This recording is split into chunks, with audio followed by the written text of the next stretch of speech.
Ada seorang sahabat bertanya, apakah saya bisa hamil?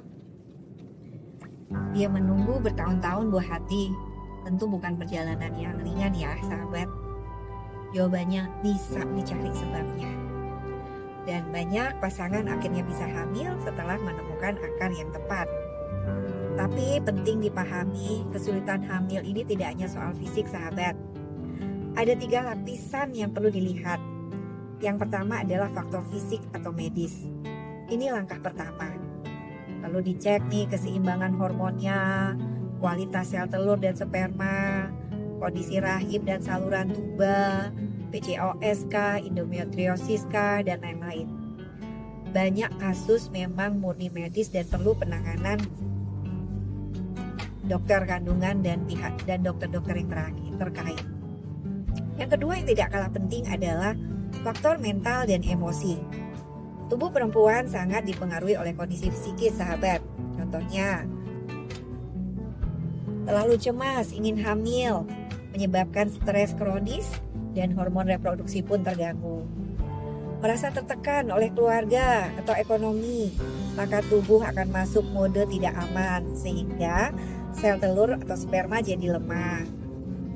Hubungan suami istri tegang, rahim menjadi sulit rileks.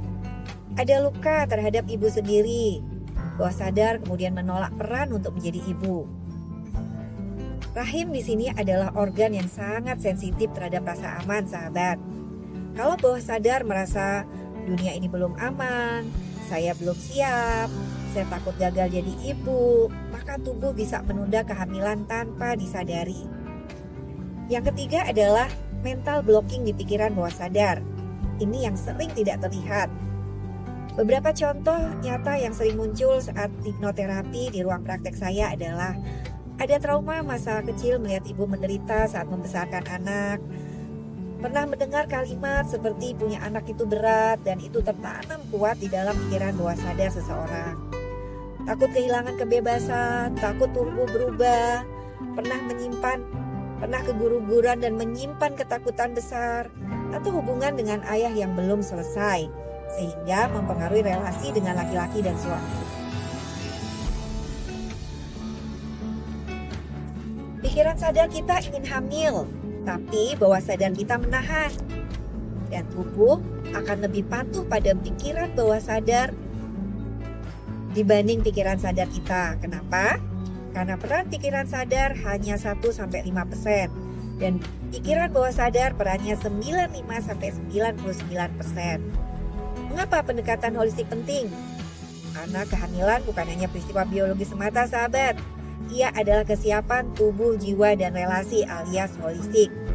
Kadang, setelah emosi dilepaskan, trauma dibereskan, relasi suami istri dipulihkan, stres diturunkan, tubuh mulai lebih rileks dan peluang hamil pun menjadi lebih meningkat.